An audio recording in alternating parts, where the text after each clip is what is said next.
अच्छा जी, important issue ये वो कहते हैं कि, और हम देखते भी हैं कि एजुकेशनल वीडियोस जो होती हैं या जिसके अंदर जानकारी होती है, इन्फॉर्मेशन होती है, उस पर नॉर्मली व्यूज़ जो हैं वो कम होते हैं कंपेयर टू वो वीडियोस जिसमें मौज मनोरंजन ज़्यादा है, एंटरटेनमेंट ज़्यादा है, इधर उधर की बातें ज़्यादा है, उस पर व्यूज़ बहुत ज़्यादा होते हैं, उसके फॉलोअर्स भी ज़्यादा होते हैं। क्या सोचते हैं आप इस बारे में? बड़ा अच्छा टॉपिक है और मैं इसके 2-3 जवाब दूँगा। इसके लिए सबसे पहले तो हमें ये देखना है कि इंटरनेट की जो एवोल्यूशन होती है किसी भी माशरे में, उसके क्या स्टेप्स हैं। यानी एक आम आदमी के पास जब फ़ोन पे इंटरनेट अवेलेबल होता है, तो वो उसको किस तरह यूज़ करता है और ये पूरी रिसर्च है, मैं डेट्स के साथ पास में जाके बताऊँगा। देखिए, पहला स्टेप होता है क्यूरियोसिटी, क्योंकि हिस्टोरिकली आपके घर में टीवी होता था, टीवी सेंटर में पड़ा हुआ है, सब देख रहे हैं उसको, तो यानी आपके पास कोई प्राइवेट चीज़ नहीं होती थी। तो जब 2014 या 2013 में पाकिस्तान को 3G, 4G लाइसेंस जो भी मिला, तो उसके बाद आम आदमी के हाथ में फ़ोन आया तो वो क्यूरियस हुआ, उसने कहा यार इसके अंदर ऐसी कौन सी चीज़ें अवेलेबल हैं। तो कितने लोग उसमें पॉर्न पे लग गए और इस तरह की फजूलियात चीज़ों में लग गए, और ये इसकी इसकी हिस्ट्री दुनिया से भी साबित है, दूसरे कंट्रीज़ में भी ऐसा ही है। तो पहले 1 डेढ़ साल का जो अमल है ना, वो क्यूरियोसिटी में, इन फजूलियात में लगता है।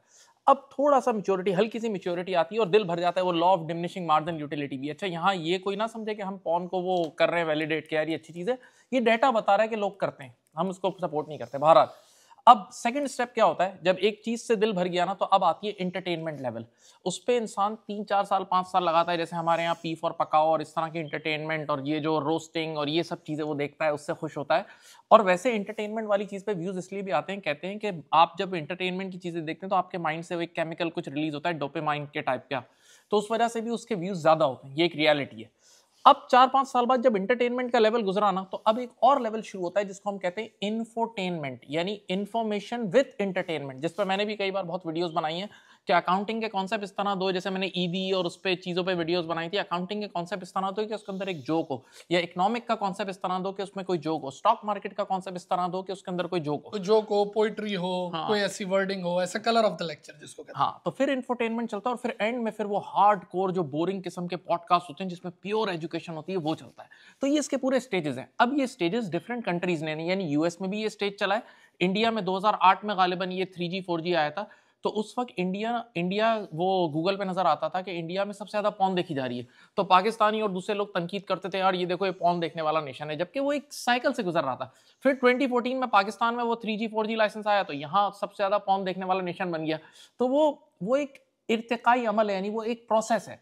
अब यहाँ पर सीखने की क्या बात है, जो लोग डीमोटिवेट होते हैं कि यार हमारी एजुकेशनल वीडियोस पे वो व्यूज नहीं आ रहे, तो उनको चाहिए वेट करें कि वो जो पब्लिक है वो मिच्योर हो रही है। जब वो साइकिल से गुजर के उस लेवल पे आएगी ना, तो आपको डेफिनेटली, अगर आप उस चीज के चीते होंगे, आप उस मार्केट में अच्छा मकाम बना चुके होंगे, तो लोग आपकी वो वाली एजुकेशनल वीडियोस भी देखेंगे।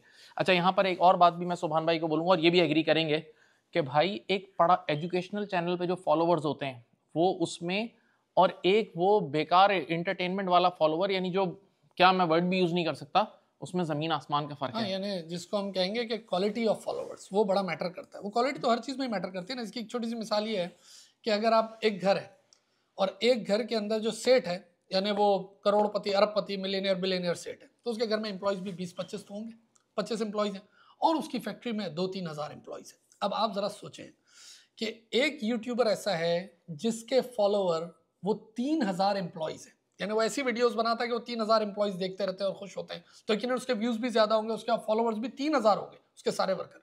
लेकिन कुछ हमारी तरह के यूट्यूबर होंगे जिनका टारगेट ऑडियंस कौन है, वो सेठ, कि बस वो प्रोफेशनल, वो सेठ, वो एंटरप्रेन्योर, वो बिजनेस पर्सन। लेकिन वो अब कहने को एक है, लेकिन वो इन 3 हज़ार नहीं, वो इन कई लाखों पे भारी है।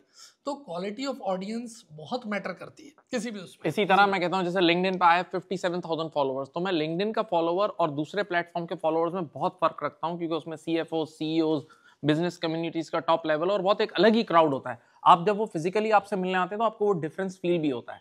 तो आई होप आपने इससे कुछ सीखा होगा, और आप थोड़ा सा सब्र करें, अगर आप एजुकेशनल कंटेंट बना रहे हैं, आपका भी वक्त आएगा। और ये भी है कि देखें, हर ऑडियंस के लिए हर वीडियो है भी नहीं ना, उसको समझ भी तो नहीं आएगी। अब अगर हम आईएफआरएस की बात करें, इकोनॉमिक्स की बात कर रहे हैं, और अगर इधर कोई कस्टमर पॉलिसीज, इन सारी चीज़ों की बात कर रहे हैं, तो उसका मेरा ख्याल है एक उस तबके से वो ताल्लुक भी नहीं है। सब है, ह्यूमन तो सब है भाई, लेकिन अब इंटेलेक्चुअल लेवल और उसका भी फ़र्क है ना, उसकी इंटरेस्ट का फ़र्क है, बहुत सारी चीज़ें। और अगर इंटरेस्ट हो भी तो इंटेलेक्चुअल लेवल का फ़र्क है, उसको एब्जॉर्ब करने का फ़र्क है, वो कितना उसको एब्जॉर्ब करेंगे। चलिए, अपना बहुत सारा ख्याल रखें। You have a great day now, thank you. Thank you.